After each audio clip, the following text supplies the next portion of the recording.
Let's take a closer look at this amazing photograph. If you were to apply the rule of thirds to this image, you'll find that there's hardly any relationship. The distinct vertical line of the cliff sits almost in the middle of the photograph, and then the compositional balance is dominantly rock on one side, dominantly sky on the other side.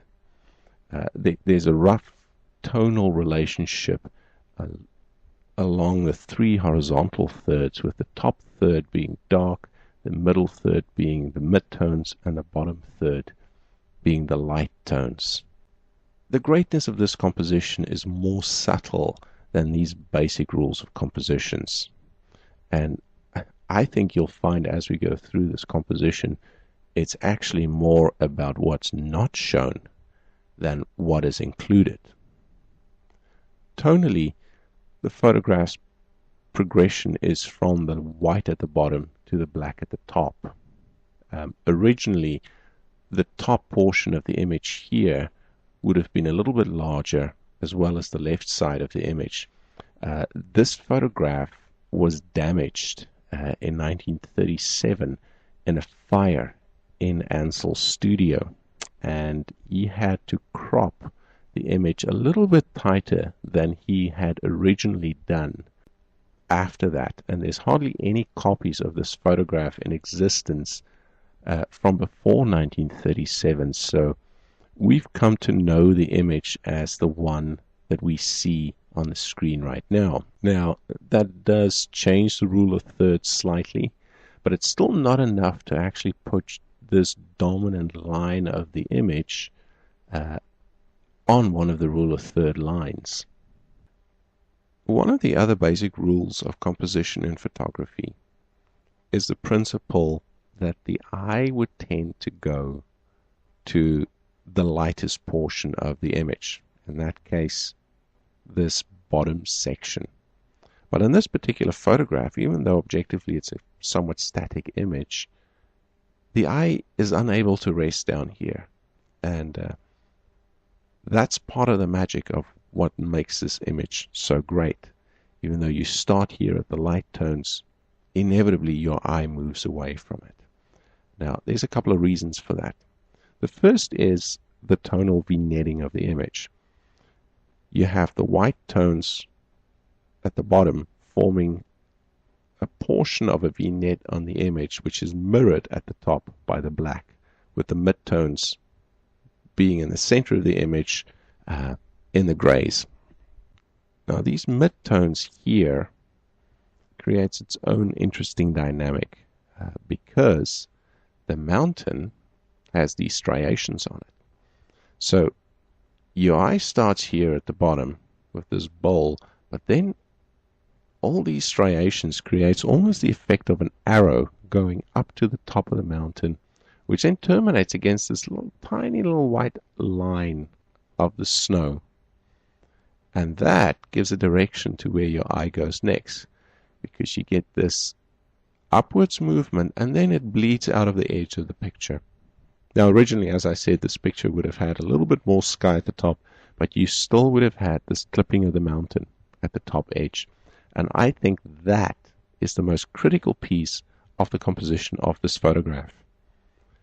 The fact that your eye is unable to find the edge of the mountain in this corner means that you cannot quite grasp this mountain in your mind.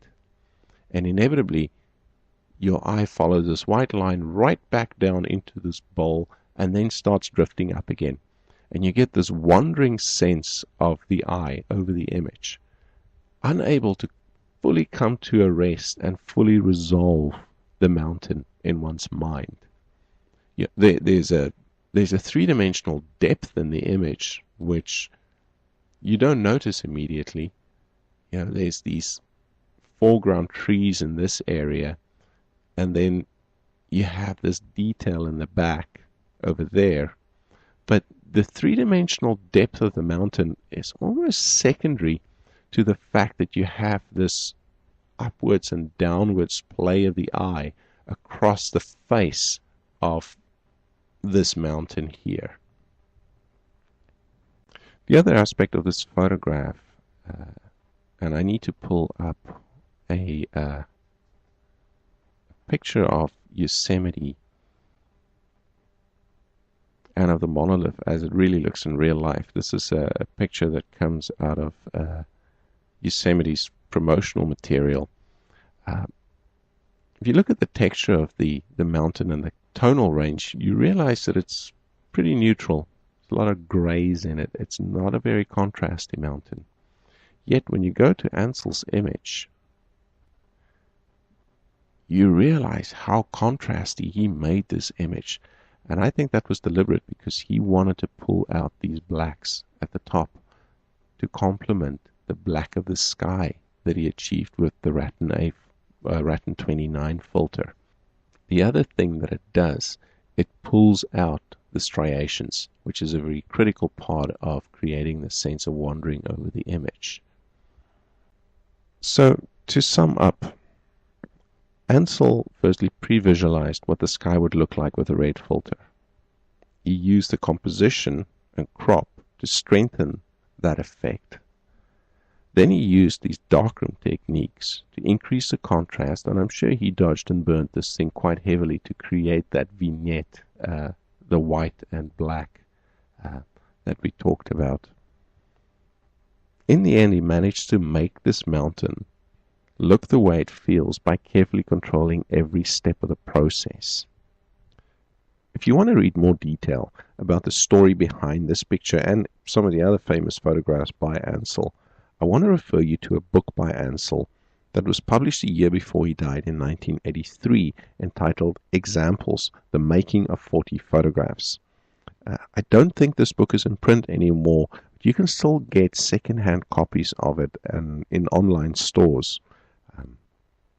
If you enjoyed this podcast, please subscribe to it on iTunes and leave me a positive review so more people can find it. And you can also join me on the show's website at thenakedphotopodcast.com and join the Flickr group. TN Photo is the name of the group. Search for it in Flickr and upload some of your photographs on there and review some of the other photographs that's on there as well. And if you want to look for me on Twitter, just search for the hashtag TNPhoto.